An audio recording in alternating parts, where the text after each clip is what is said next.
In high school, I had a reputation, and I had just a terrible sense of direction. Honestly, I still do.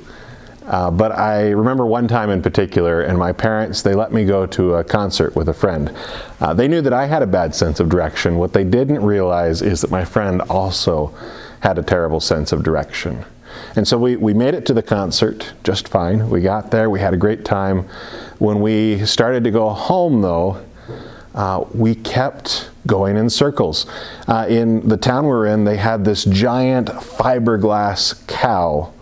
And we kept passing that same cow over and over again. And we called my parents multiple times asking for directions. Just take a right when you get to the giant fiberglass cow. And so we kept doing that. We kept calling them. We couldn't find our way. And we finally realized there is also in this town a giant fiberglass bull. And we hadn't looked closely enough to understand what was going on. Now, years later, I was really quite proud of myself when my dad took notice that I could navigate the streets of downtown Vancouver with ease.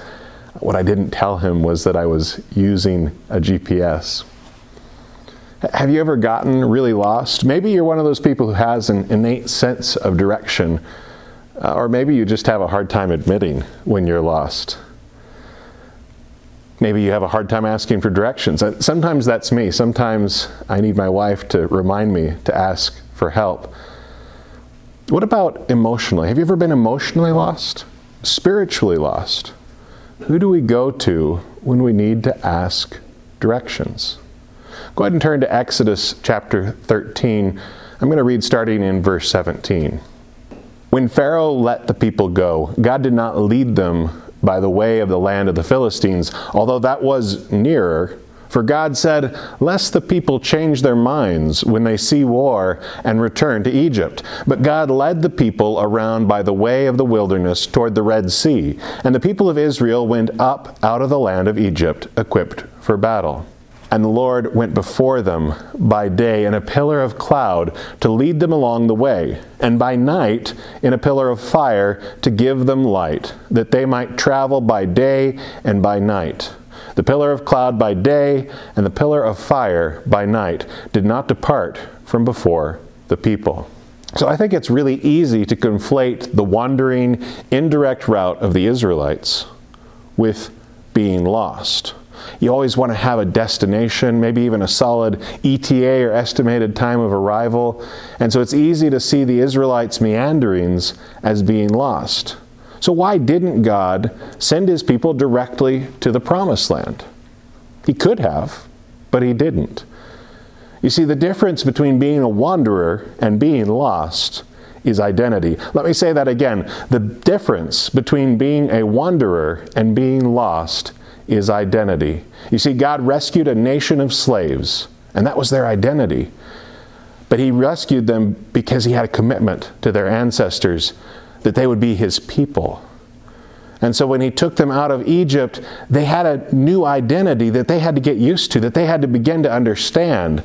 They were just learning what that identity was, who God had created them and called them to be. You see, the Israelites weren't wandering because they were lost. They wandered because they were following God. And God led them where they needed to go to be the people that he created them to be. Now, throughout that time in the wilderness, God provides his people miraculously. He provides for them. He disciplines his people, helping them to let go of old habits that they might have picked up from the Egyptians or that they developed along the way. And these habits were brought to light because of the law that God gave to his people, the covenant that he had with them. So I want to be really clear here that covenant with the Jewish people is something that was unique between God and the Israelites. Like the Israelites, though, God has called us here today to have a new identity.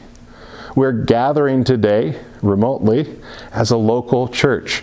As a part of his church, like the Israelites, if we're following Jesus in a discipleship relationship, our true identity is as a part of the church.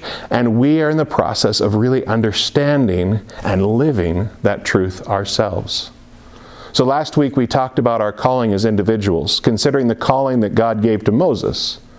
This week, in the same way, I want us to consider how is it that God calls us as a community by looking at the example of how God called the Israelites. So God used a pillar of fire and cloud to lead the Israelites in the wilderness. How does God give the church direction today? Let me give you a hint. Let's take a look at our key verse for the series, Luke 24:32. They said to each other, "Did not our hearts burn within us while he talked to us on the road, while he opened to us the Scriptures?" So I'm looking forward to hearing from you. How does God give the church direction? How does God direct you? Leave a comment below or email me, weston@gracepoint.ca. You can join the fireside discussion in person as well. We're meeting every Sunday at 6:30 p.m. We're just past the Walmart on Strachan. Thank you so much, and God bless.